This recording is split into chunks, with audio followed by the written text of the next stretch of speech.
धरती का southern continent जो साउथ पोल पर लोकेटेड है, यह दुनिया का सबसे ठंडा, सूखा और बर्फ से ढका महाद्वीप है। यहाँ टेम्परेचर -80 डिग्री सेल्सियस तक गिर सकता है, जिसकी वजह से यहाँ आज तक कोई परमानेंट ह्यूमन हैबिटेशन नहीं है। केवल साइंटिफिक रिसर्च सेंटर हैं, जहाँ रिसर्चर हमेशा नहीं रहते, बल्कि केवल कुछ महीनों के लिए ही यहाँ आते हैं। पता है क्यों? क्योंकि इसका 98% हिस्सा बर्फ से ढका है, जो दुनिया के कुल ताजे पानी का लगभग 70% है। आई नो, अब तक आप समझ गए होंगे कि हम एंटार्कटिका की बात कर रहे हैं, लेकिन हमें पता है। अब आप सोच रहे होंगे कि आखिर यह सब हम आपको क्यों बता रहे हैं, जबकि एंटार्कटिका के बारे में ये सब तो हर कोई जानता है। चलो मान लिया कि इसके बारे में आपको पता होगा, लेकिन अब हम जो आपको बताएंगे उसके बारे में आपने कभी सोचा भी नहीं होगा। एक्चुअल में यूरोपीय स्पेस एजेंसी ने एंटार्कटिका की सैटेलाइट से कुछ ऐसी इमेज कैप्चर की हैं, जिन्हें देखकर दुनिया भर के वैज्ञानिक हैरान हैं। इसमें एंटार्कटिका की व्हाइट स्नोई सरफेस पर कुछ ग्रीन पैचेस दिखाई दे रही हैं।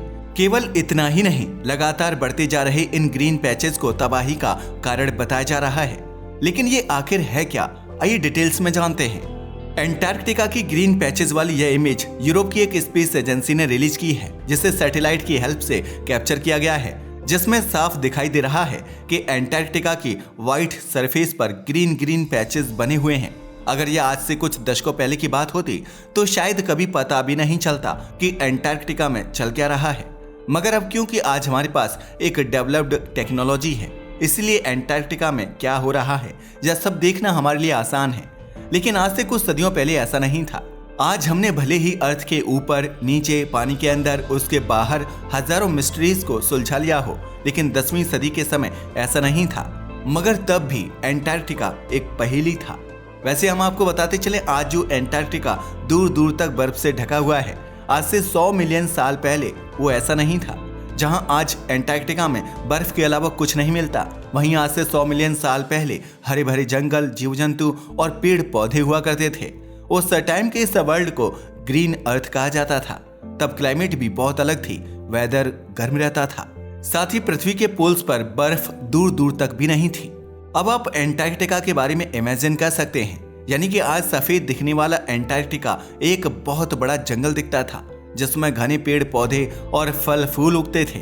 अगर आपको विश्वास नहीं आता तो साइंटिस्ट द्वारा की गई रिसर्च को देख सकते हैं। उनका मानना है कि आज से 100 मिलियन साल पहले एंटार्कटिका में बर्फ की जगह ग्रीनरी थी। यहाँ पर डायनासोर से लेकर जाइंट सी क्रिएचर्स मौजूद थे। और यही नहीं, इनफैक्ट यहाँ का टेम्परेचर बिल्कुल ह्यूमन रेस, पेड़ पौधों सभी के लिए फ्रेंडली था। लेकिन अचानक से अर्थ के टेम्परेचर में चेंज आने लगा, क्योंकि हमारी पृथ्वी पर आइस एज की शुरुआत हो चुकी थी।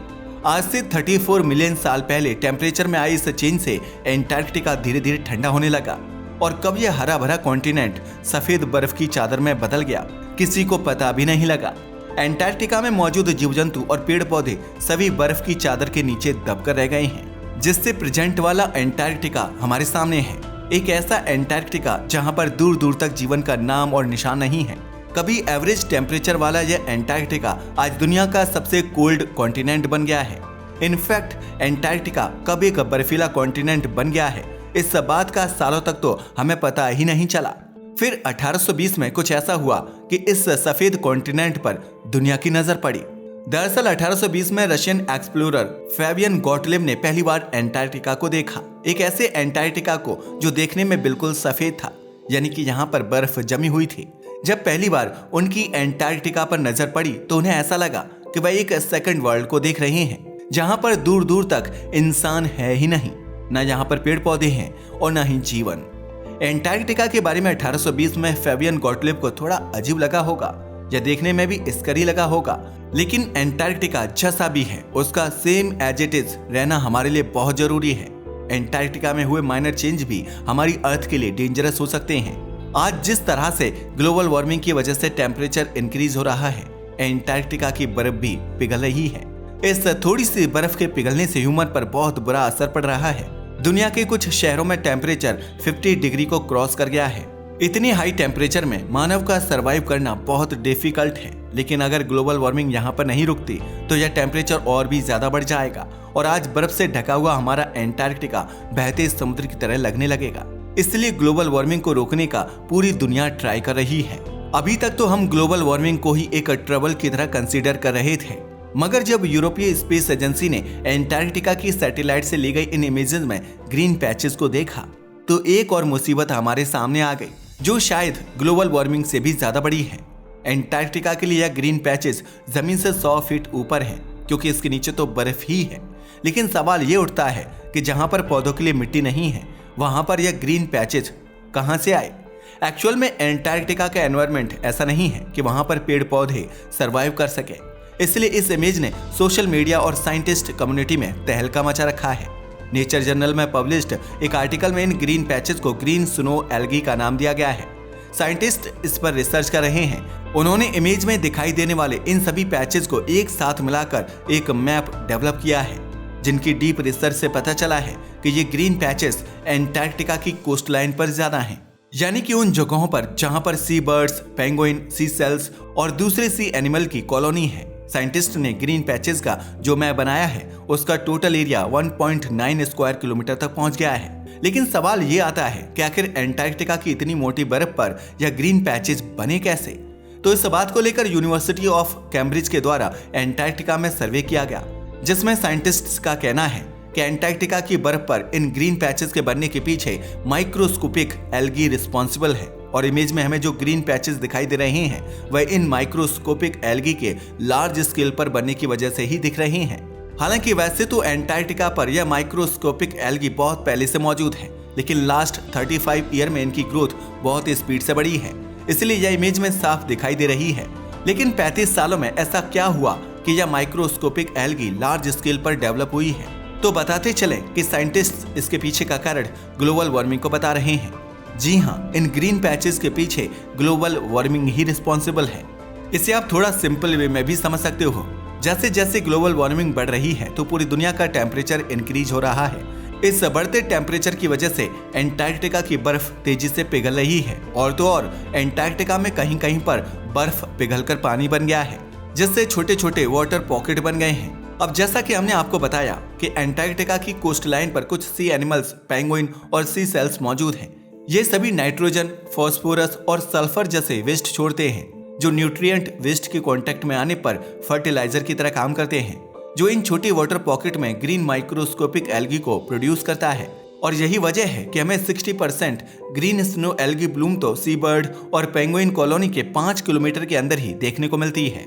आज से कुछ सालों पहले इस तरह की एल्गी ऐसे ही एंटार्क्टिका के बीच में नहीं देखी गई थी। पता है क्यों? क्योंकि तब एंटार्क्टिका का एनवायरनमेंट इनके लिए फ्रेंडली नहीं था। लेकिन अब ग्लोबल वार्मिंग की वजह से एंटार्क्टिका का टेम्परेचर बढ़ रहा है, जिसकी वजह से वहां पर बर्फ पिघल रही है, और इन ग्रीन एल्गी के लिए भी एक एग्जिस्टेंस फेवरेबल एनवायरनमेंट क्रिएट हो रहा है। यानी कि जैसे जैसे ग्लोबल वार्मिंग बढ़ रही है, एंटार्क्टिका का टेम्परेचर और भी बढ़ जाएगा, और यह कोस्ट लाइन पर दिखाई देने वाली स्नो एल्गी धीरे धीरे एंटार्क्टिका के दूसरे एरिया को भी ग्रो करने लगेगी।